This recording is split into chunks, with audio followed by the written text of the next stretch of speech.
Hi guys, welcome to my newest video. Since I haven't been able to make as many videos recently, I wanted to do a wrap up of all the recent books that I have been reading. The first book I want to tell you about is A Storm of Swords by George R.R. Martin. I don't have the book to show you because I'm lending it to my brother right now, but oh my god, this book is crazy! The first half of the book didn't seem all that exciting because it was really a lot of characters traveling and moving about and going in circles and almost running into each other, but then nothing really happening. But then,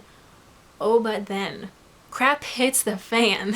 I wanted to strangle somebody when I read the certain part that you would know if you read the book, about 60% through. And then the end, oh my god, the end, like the very last little bit. You know what I'm talking about. It's just like, what? Oh my god, what does this mean for the future of the series? Guys, if you aren't reading these books, you need to because they're incredible. They're great. I have nothing bad to say about them. The next book is A Heartbreaking Work of Staggering Genius. This book is amazing. I absolutely fell in love with it. The writing is incredible. It totally breaks the bounds of what a novel is. Even though most of it is based on a true story, the writer's own life, a lot of it is fictionalized, and it kind of enters the breaks the fourth wall. I don't know what the phrase is, but it's amazing.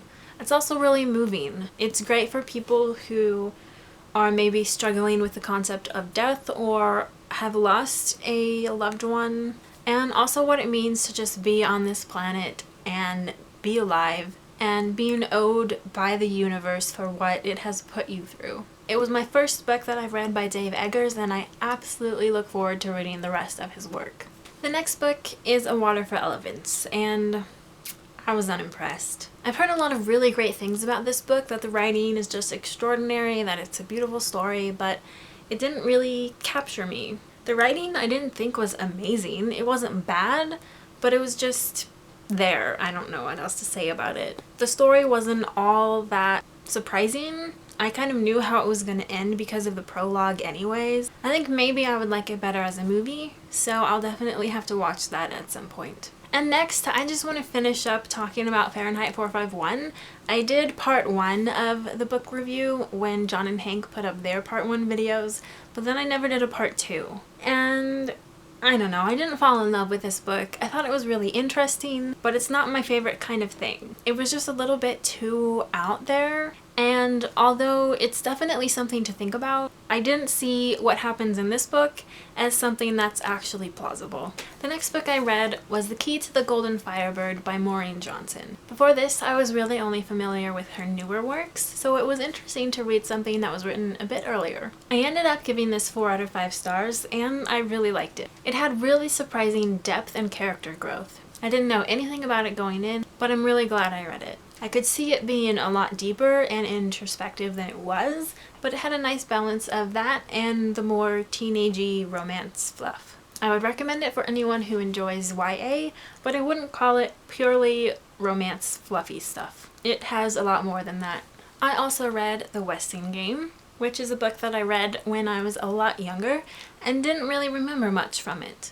But I liked it just as much as I did back then, and it's really great. I enjoyed all of the puzzles and riddles, and it really is quite a clever book.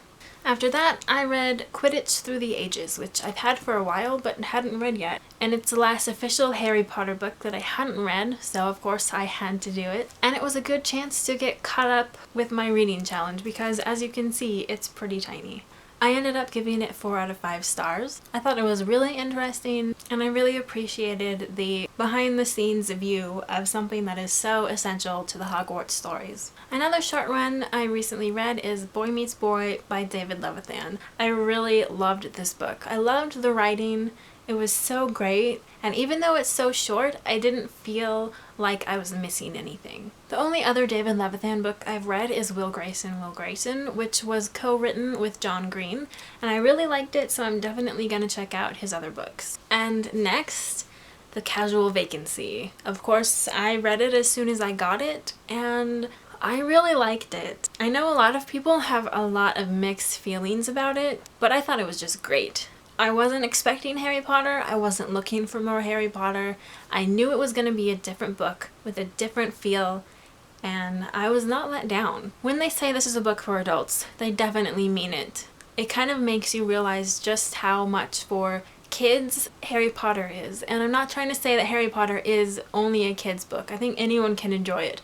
But I don't think kids should read this book. I thought the writing was really great. It definitely had the same kind of feel as Jo Rowling's overall writing, even though it definitely is very different from Harry Potter. It made me think a lot. It was one of those books that I finished and I was just like, whoa. It kept me intrigued. It kept me reading. I was definitely sucked into it, though not on the level that I was with Harry Potter. It's definitely a book that sticks with you, and I would recommend it. I can see how not everyone would like it, but I think it deserves a fair chance. I mean, it's Jo Rowling. You gotta love her. After that, I read Under Wildwood, which is the second book in the Wildwood Chronicles, and I loved this so much. I loved the first one too, and this is just as good. And it's just as beautiful. It still has beautiful illustrations on the inside that really look great on the page. And the story is just so endearing and so imaginative and awesome. You guys really need to read these books if you haven't, because they're great and I think they're a little bit underappreciated. Next, I read The Secret Garden by Frances Hodgson Burnett. This ended up being a strong like for me, but it wasn't an absolute outright love. The writing was just a little odd, like the grammar and the wording just seemed off at some points, and I did get used to it and was able to just enjoy the story. But having seen the 90s movie version so often, I think I'd still have to say I like the movie better than the book. In the end, it's a really endearing story, and I think it's something I would have absolutely loved if I'd read it as a kid. Next, I read The Time Traveler's Wife. I loved this book. I gave it 5 out of 5 stars. I thought it was absolutely beautiful and really interesting. I had already seen the movie, so I knew what was going to happen, but that didn't ruin the experience at all, because the writing is so beautiful. I thoroughly enjoyed my experience reading this book. Next, I read Mrs. Dalloway by Virginia Woolf. I was really looking forward to reading this, and I have kind of mixed feelings about it. The writing can be really, really gorgeous, but it's so dense in places that I kind of had to push myself through it. There are also no chapters in this book. It's all just one continuous story. And while the construction of the book and narrative style is really interesting, I just didn't love this book at all. I think that I might like it a lot more if I spend more time with it in the future. Since I do have a 40 book challenge to finish, I couldn't spend too much time. But if I went through it again and analyzed it more thoroughly, then I think I would appreciate it a lot more. It hasn't turned me off of Virginia Woolf. I'm still going to read her other works. Maybe I'll like some of them better than this one. You would have seen a picture of this new book if you follow me on Twitter, because I haven't included it in any hauls yet. But that is Stardust by Neil Gaiman. And just look at this beautiful cover and the spine. It's just, I love it so, so much. I'm so glad that I bought it. I was waiting to read this until I received this edition because the other copy that I had wasn't that great. But this is beautiful and I'm so glad that Neil Gaiman came up with it. And the story as well. I love the story. It's so adorable. I love it so much. I've seen the movie a few times, which I absolutely love too. And it was a little weird since the book is pretty different from the movie. The movie seems more canon to me because that's what I'm more familiar with. But this was no less lovable and enjoyable, and it's just such a great story.